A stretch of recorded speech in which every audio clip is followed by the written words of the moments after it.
the last verse of the book of Isaiah, what the prophet Isaiah saw.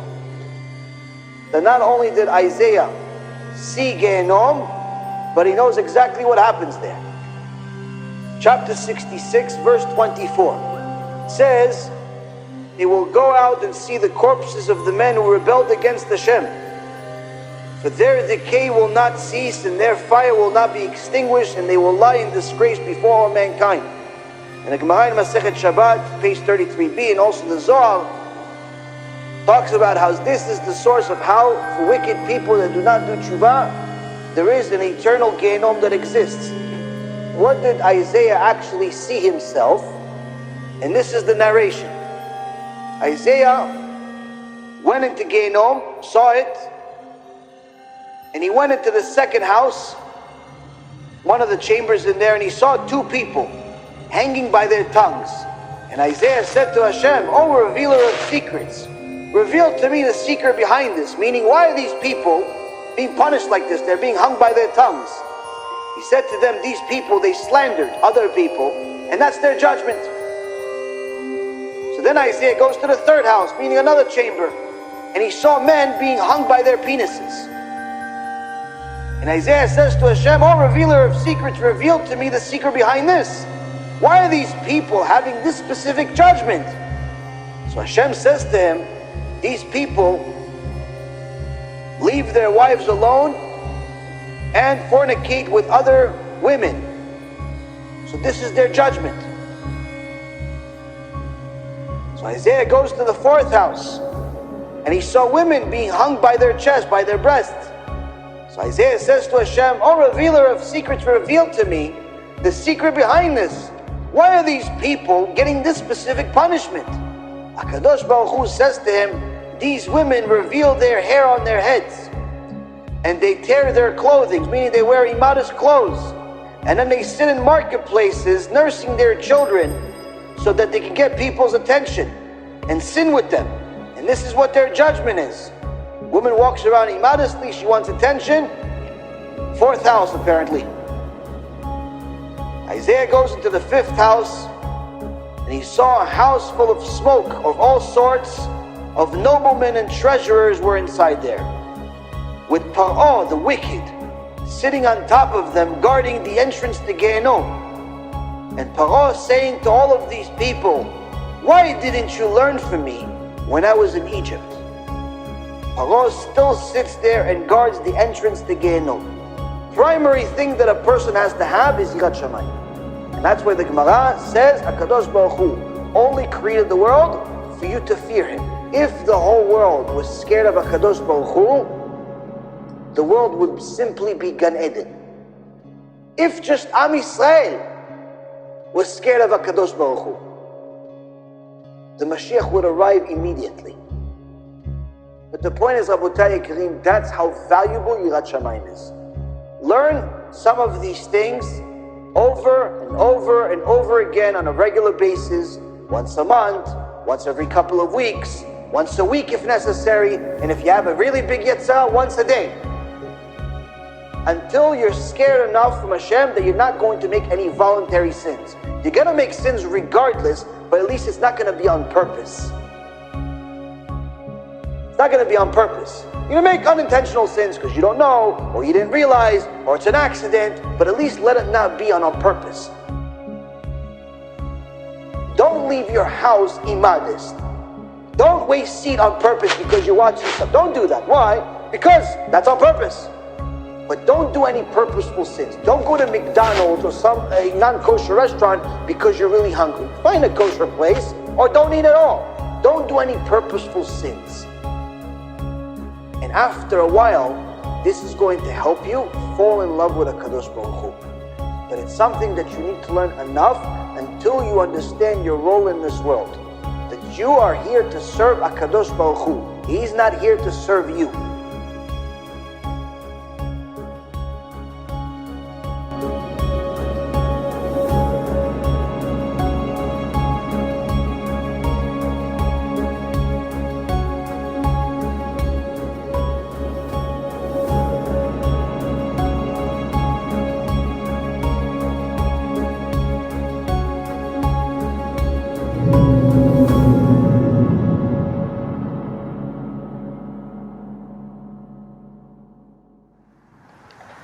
people don't like to talk about this. But we always go to the Chachamim, we always go to the Tzadikim, we always go to the Gemarot. What do they teach? If you look at the Gemara, Masechet Rosh Hashanah, end of page 16, 16b in the beginning of 17a, it mentions it twice. The righteous can have a benefit and a reward for eternity, while the wicked can have a punishment and suffering for eternity. Meaning just like a Kadosh Baruch Hu's love and reward can be eternal and unlimited, the wrath of God is also unlimited. Even after Mashiach comes, their Gehinnom will not be turned off. You look at Halacha, Shulchan Aruch mentions that someone that goes against the Kadosh Baruch Hu to such an extent has no share of the world to come. No share of the world to come is just another way for our Chachamim to explain to us what does it mean, Gehinnom. You look at the Baal Shem Tov, you look at his Chasidim, they mentioned it. We reviewed in one of our shiurim over 1,400 sources from Chasidut, how they talk about Gehinnom. This is what Torah is. You could also look at Parashat Ki Tisa, Parashat Ki Tavo, Parashat Bechukotai, Ha'azinu. Look at what Rashi says about where Korach is till this day. Gehinnom is not Kabbalistic. It's not something that only a few know. It's basic level Judaism that unfortunately is almost unheard of in this generation. They ask Rav Ovadia, what about Gehinnom? Our minhag is to start teaching about Gehinnom at 6 years old. If he knows that there is a place of punishment at 6 years old, you're not going to have to remind him at 60. It's already ingrained in him. Being afraid is actually part of our servitude of HaKadosh Baruch Hu. It's part of our Avodat Hashem. That's why the Gemara in Masechet Shabbat, page 31b, says HaKadosh Baruch Hu only created the world in order for you to fear Him. Why? Because if you fear Him, you will serve Him. The Ramban is using a Mishnah in Pirkei Avot, chapter 3, Mishnah number 1. Says the fear of God will intensify in your heart. You work on your humility, you work on your Yirat Shamayim. The Torah says that Yirat Shamayim is the only thing that's going to save you. But just in case the system fails, the Gemara says first, in Masechet Brachot, try to grab a book of Torah. Some Gemara, some Chumash, something. Press play on one of the shiurim. Yaron Reuven / Gehinnom. Yaron Reuven, Kaf HaKela. One of those scary shiurim. Press play. That doesn't work. Say, Shema Yisrael, Hashem Elokeinu, Hashem Echad. Why? Remind yourself there's a God that's watching. Sometimes it doesn't work. Chachamim say, after this Yirat Shamayim intensifies in your heart, but sometimes it doesn't work, think for a second about the day that you're going to die. There's going to be a day, Malach HaMavet shows up and says, you're the next customer. All of us experience this. Our neshamot are no less than 5,779 years old. We all have neshamot. There's no such thing as a baby. All of our neshamot were at Mount Sinai 3,300 years ago. The body that you have today is simply like clothing. Today you wore a suit, tomorrow you're going to wear something else. That's what the body is. So the baby is simply wearing that shell now, but in his previous carnation, in his previous life, he wore a different suit, a different body. Similar face, but not the same. Similar name, but not the same. Why did he have to come back? Because he did not complete his mission. She did not complete her mission. They made certain sins that they have to make up for, and Hashem decided to give them another chance. After they paid for part of the sins in Gehinnom, they were let out in order to come back to this world to fix the rest. Now when a person is found guilty in his judgment, they give him over to the damaging angels who bring him to different places. The path is dark and slippery. Whoever does tshuva, instead of being beaten, they bring him directly to Gan Eden. But if he dies without tshuva, they bring him to Gehinnom instead. But before all of this is done, they also get to meet Avraham and Yitzchak. And Avraham and Yitzchak come to him and say, my son, what have you done in this world which you existed for all these years? If he says, I bought fields and vineyards and I worked on them all my days, Avraham and Yitzchak say to him, you fool, you didn't learn from David HaMelech that the land and all of its constants are Hashem's? As it says in Tehillim 24:2, they take him and bring in the next person who says, I acquired gold and silver. And then Avraham and Yitzchak say to him, you fool, didn't you learn from the prophets, Liya Kesef Eliya Za'av, Neum Hashem Tzevaot? Hashem says to the prophet Chagai, mine is the money, mine is the gold. But if they bring a Talmid Chacham, they bring somebody that kept Torah and Mitzvot, they bring a Tzadikah there, Avraham and Yitzchak say, what have you done in the world that they exist? And he said, I follow the Torah, I taught in the Torah all the days of my life. So Avraham and Yitzchak say, may peace come and rest upon your lying place. And Hashem himself accepts this person smilingly. This, Rabotai Yekarim, is one of the foundations of our Torah. A moment you're going to have a test, a big test. This is the type of stuff that hopefully you'll be reminded of and not do it. Loving Hashem is a wonderful thing to acquire. But the reality is that loving Hashem by itself is not going to stop you from sinning. It won't stop you from sinning. Being afraid will stop you from sinning. And that's why it's actually something that you see in our Siddur. Tehillim say, Ovre be'emek habacha. Those who pass through the valley of tears into a wellspring. So the Gemara Masechet Bava Metzia says, what is this valley of tears? What is it? It says that's one of the chambers in Gehinnom. This, Rabotai Yekarim, is actually part of our mincha. Every Jew has to do it at least once a day. You start with HaBRIT, saying, Hashem, we're praying because in case we sin, we don't want you to destroy us. Right in the beginning of the prayer. The point is, Rabotai, that HaKadosh Baruch Hu created the world in such a way that we operate best based on fear. You don't speed on the highway because you don't want to get a ticket, you don't want to get into an accident, you don't want to hurt somebody else, and so on and so forth. We don't take stuff that doesn't belong to us because we don't want to get caught, we don't want to be embarrassed, we don't want to hurt somebody else, and so on and so forth. We don't sit at home and do nothing instead of and go to work instead, even though we don't like work. The reality is we go to work even though we don't want to. Why? Because we don't want to be homeless, we don't want to starve to death, and so on and so forth. We don't yell at our spouse and insult them because, again, we know that if we do yell at them, we do insult them, it'll hurt the marriage, it'll hurt the relationship, it'll hurt a lot of things. Loving Hashem is fantastic. It's just not something that, first of all, everybody can acquire. Number two, you can't acquire it without fearing Hashem first anyway. And three, that by itself is not going to stop you from sinning. That love of Hashem is not by itself going to stop you from cheating on your wife. There are many guys that cheat on their wife even though they love them. There are many women that cheat on their husband even though they love them. There was a recent horrible statistic that came out of Eretz Yisrael, Hashem Yirachem, and they said that women and men are just as likely to cheat on each other now. In the past, there was a men's problem because of their physical desires. Apparently, the women have become like men. They're just as likely to cheat on each other. Wait, but they all love each other. They all said, I love them at first sight. I love her at first sight. Okay, so why'd you cheat on her? Oh, well, you love her though, no? Yeah, I love her. Why? Because love by itself does not stop us from doing stupid things. Primary thing that a person has to have is Yirat Shamayim. And that's why the Gemara says, HaKadosh Baruch Hu only created the world for you to fear Him. You have to acquire Yirat Shamayim so you don't sin. Because when you sin, you disconnect from Him. When you disconnect from Him, He's forced to punish you. He doesn't want to punish you, but He's forced to do it. Why? Because there has to be a reward and a punishment system in this world. If just Am Yisrael was scared of HaKadosh Baruch Hu, the Mashiach would arrive immediately.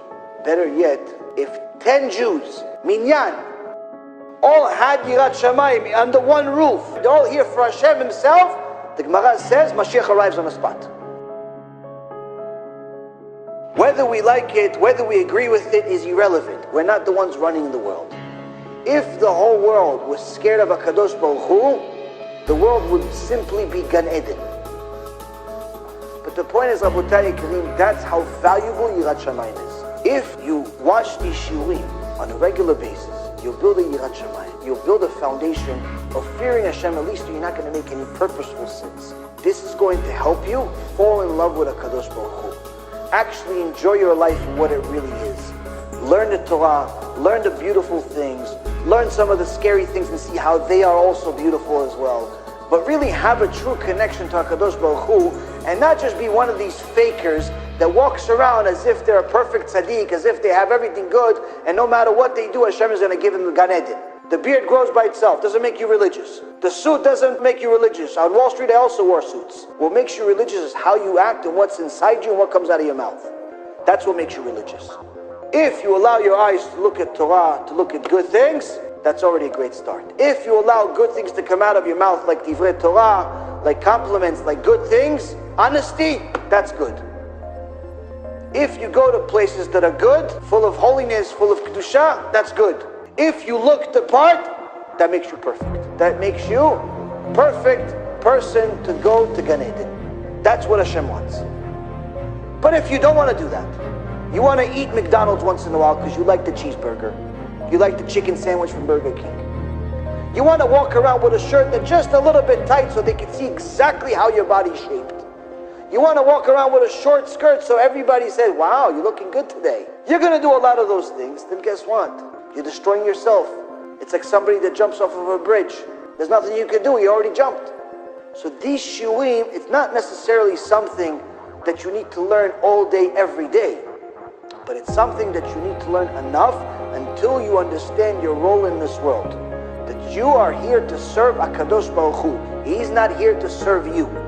If you're tired because you don't think that you're supposed to be a servant of Hashem, that means I haven't done a good enough job yet. So now I'm going to tell you what's really going to happen. Why? Because you need to be a servant of Hashem. That's the job. That's the point of this world. That's why you exist. You exist to serve Hashem. It's not as hard as you would think, I promise you. And trust me when I tell you, even if you find it extremely difficult to be modest among all of the immodest women around you, extremely difficult not to eat taref, to eat non-kosher because you have a big appetite for non-kosher things. You're addicted to, I don't know, shrimp or something, the bugs of the sea. You're addicted to the cockroaches of the ocean, call them lobster. You're addicted to it. Trust me when I tell you, it's going to be much harder in Gehinnom. Why? Because over there they force feed you. You understand? Here you chose. So even if it's hard for you not to waste seed, hard for you not to not touch somebody that's not your wife, hard for you not to let a man touch you when he's not your husband, hard for you to give tzedakah, hard because you love your money so much you want it all for yourself, hard for you to fulfill the Torah, hard for you to learn Torah, it's hard for you. Trust me when I tell you, as hard as it is in the beginning, it's not even 1% of 1% of 1% as hard as Gehinnom is for the first minute. And Gehinnom only gets more hard. So this is what we need to learn in order to have at least a foundation, to get an understanding that this is what our role is in this world. And the best part about it is that once a person accepts that she's a servant of Hashem, she's a representation of Hashem, he's a representation of Hashem, he's a servant of Hashem, guess what? All of a sudden, the mitzvot become fun. Why? That's my job. If my job is to fulfill the Torah and do mitzvot, then that means that every time I did it, you're going to get some gratification out of it. Why? You did a job. You did a good job. You kept Shabbat. You're happy at the end of Shabbat. Wow, I kept the whole Shabbat by myself. You ate kosher. Baruch Hashem. Look, I ate, and I said a bracha in the beginning and at the end. You feel a sense of achievement, believe it or not. Eating becomes significant. Why? Because it's not just you eating to just fulfill your appetite. It's even your eating becomes serving of Hashem. It's not that you're just reading and okay, you got smarter. No, now you're reading Torah. You're actually learning about HaKadosh Baruch Hu. You're learning more things to do. How to serve Him even better. Your reading becomes significant. It's not that you just walk down the street and it's just like everybody else, you go to the store. No, during that walk to the street, you watch your eyes. Everything that's immodest, you look away. So even you walking to the store, to the deli, to the supermarket, to the laundromat, becomes a mission for HaKadosh Baruch Hu. Why? I didn't look. I didn't look where I don't belong. Going outside as a Bat Yisrael, you are a walking Kiddush Hashem. Why? Everybody's looking at you. Instead of looking at all the immodest women, they're looking at the one modest one. Everybody else is naked. This is the only one that looks like a queen. You're a walking Kiddush Hashem. Everyone wants to marry the princess. You walk around as a modest woman, you are sanctifying a Kadosh Baruch Hu's name simply by existing. A married woman walking around with a kisui rosh, a hat or a scarf on her head, the opposite of everybody else. It's even more significant in this generation. But then, Rabotai Yekarim, if a person doesn't do anything that the Torah here says, then just know that the Zohar Kadosh says that for every single body part they sinned, one of the things that they will experience in chibuta kever, in the grave, is that there will be a spiritual snake coming out of every single hole and every single part of their body that sinned. If they sin with their brit, there's going to be a spiritual snake there, constantly torturing them in that area. If she walked around without kisui rosh, all of our hair is going to turn into snakes, like Medusa. I'm not even giving you 1% of what it says, and it's already scaring me, and I'm telling you. It's not worth it. As hard as doing tshuva is, trust me, it's much, much easier than the consequence of not doing tshuva. Because all of us at some point leave this world. Be'ezrat Hashem, it's after all of us do tshuva, regardless of the age. Who cares about the age as long as you did tshuva? It doesn't matter when you die. It matters if you did tshuva before you died.